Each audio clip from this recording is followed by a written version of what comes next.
Alright everybody, welcome back to another video. Hope you all are doing swimmingly and having a great day. Today we're going to be going over compact and spongy bone. When it comes to bone, these are pretty much the two main types that you have. The way I always remember it is compact is pretty much like the harder exterior bone, and the spongy bone, just like a sponge, softer I guess. I don't know if it's soft, but softer, more flexible, stuff like that. Alright, so as I just said, compact bone is the denser, stronger form of bone. It's typically found under the periosteum, where it functions to provide support and protection.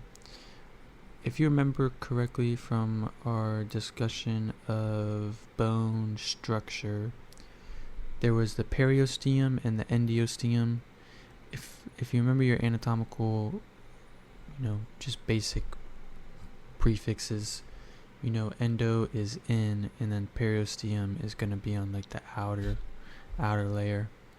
So your periosteum, in the case of bone, is going to be just the outer layer of your bone.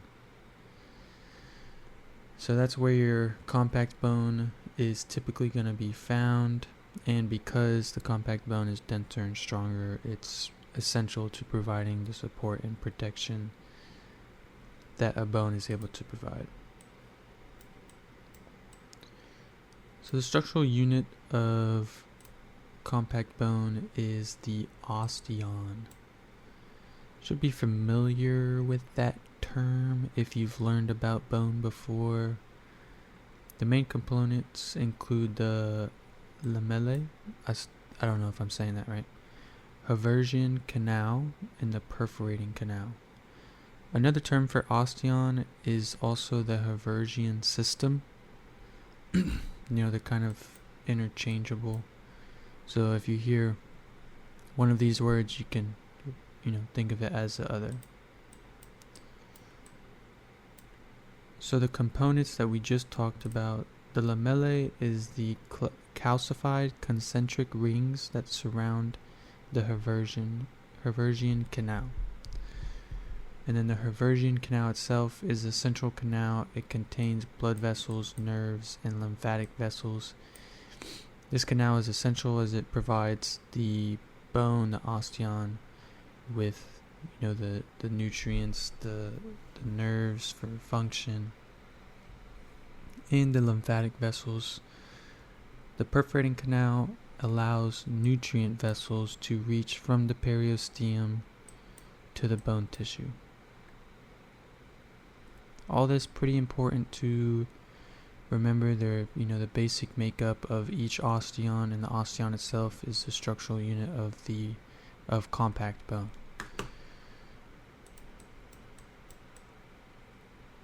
Spongy bone kind of looks like SpongeBob to me, so that's how I always relate it. If you ever watched SpongeBob, which I hope you have, it's a fantastic show. I was pretty much raised on it, seen almost every episode. It's kind of gotten bad in the recent years, I won't lie, but OG SpongeBob is where it's at. Anyway, spongy bone is a form of bone that provides a less dense area to the bone, making it lighter. If you remember from bone function, I believe, spongy bone kind of is correlated with red bone marrow, and red bone marrow is where what process occurs? Hematopoiesis, if you remember correctly, that's red blood cell production, white blood cell production, and platelet production. So that process, while it is occurring in red bone marrow is contained within spongy bone. So hematopoiesis is also associated with spongy bone. Instead of osteons, the structural unit of spongy bone is the trabeculae. So that is the structural difference between spongy bone and compact bone. If you remember the photo, this is kind of what your osteon looks like. You have your central canal here. Here's your lamellae, the concentric rings. Does not look any way similar to the, trabeculae, as you can see in these two photos here. So shouldn't be too hard to differentiate between the two if you were provided a picture or something like that. And then just going into the trabeculae, it's a lattice-like matrix that formed along stress lines of bone to provide support. They're similar in nature. Not in appearance, but in nature, to osteons, and they provide support. Alright, so pretty quick, going through the difference between compact spongy bone. Really just kind of remember their locations. Your spongy bone is going to be, deeper in the bone, with the red bone marrow, and it's lighter, less dense. If the whole of a bone was compact bone, it would be kind of hard to get around because the bones would be so dense, so heavy, wouldn't be easy to move. So the spongy bone is important. And then when it comes to compact bone, more dense, it kind of lines the bone associated with the periosteum and provides good protection, structure, anchor, support, stuff like that.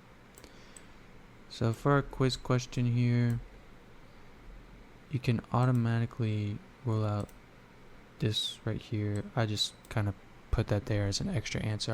I didn't know another one to put. Alright, so if we go through each pairing, it's asking which one is correct. So we have the type of bone, and then we have the structural unit. Okay, so I'm going to go through this in two ways. First way is just your stuff. You know which is which, and you can figure it out that way. So you have compact bone osteon. That sounds right. Spongy bone osteon. Well, spongy bone, the structural unit there is going to be your trabeculae, so it's not that. Compact bone trabeculae, the structural unit of compact bone is osteon. So if you know your stuff, it's going to be A. Now let's say you got this and you're just you can't remember, which is which, and you're at the point that you're contemplating is the answer all three. So the way I would attack this question, especially with it being a pairing question, and I doubt you get a question like this because it's pretty simple to figure out the answer, even if you don't, like I said, don't know your stuff. So you see compact bone osteon, spongy bone osteon, compact bone trabeculae.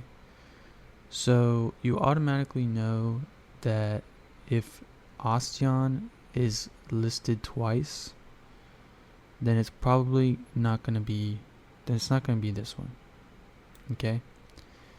And if it's not this one, if compact bone is not associated with trabeculae, then that means that compact bone has to be associated with the osteon, and then spongy bone has to be associated with the trabeculae.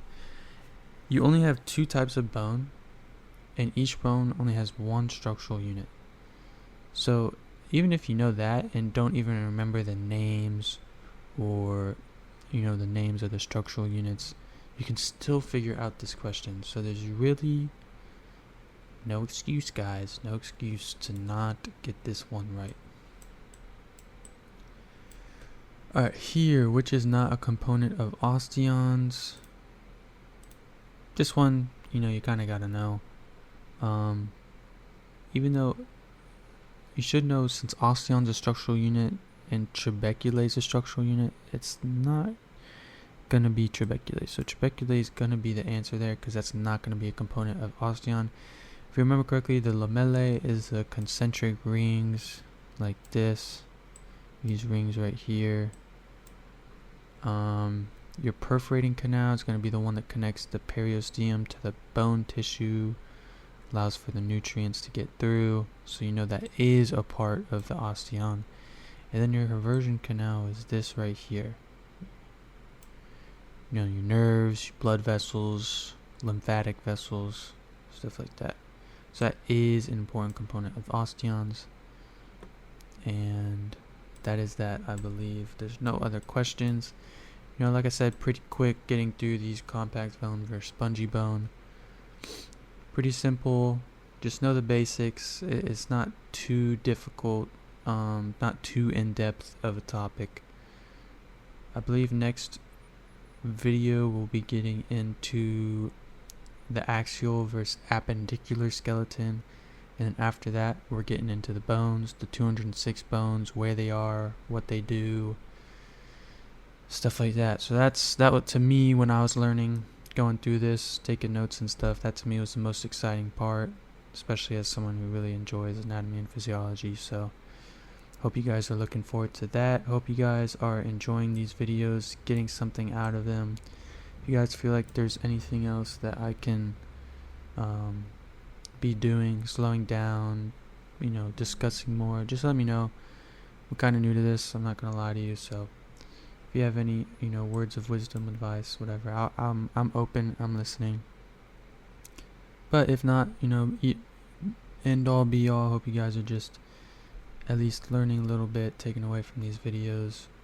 I know I have been learning in this process. So yeah, that's about it. I hope to see you guys in the next video. Please like and subscribe if you can, and I'll see you in the next one. Peace.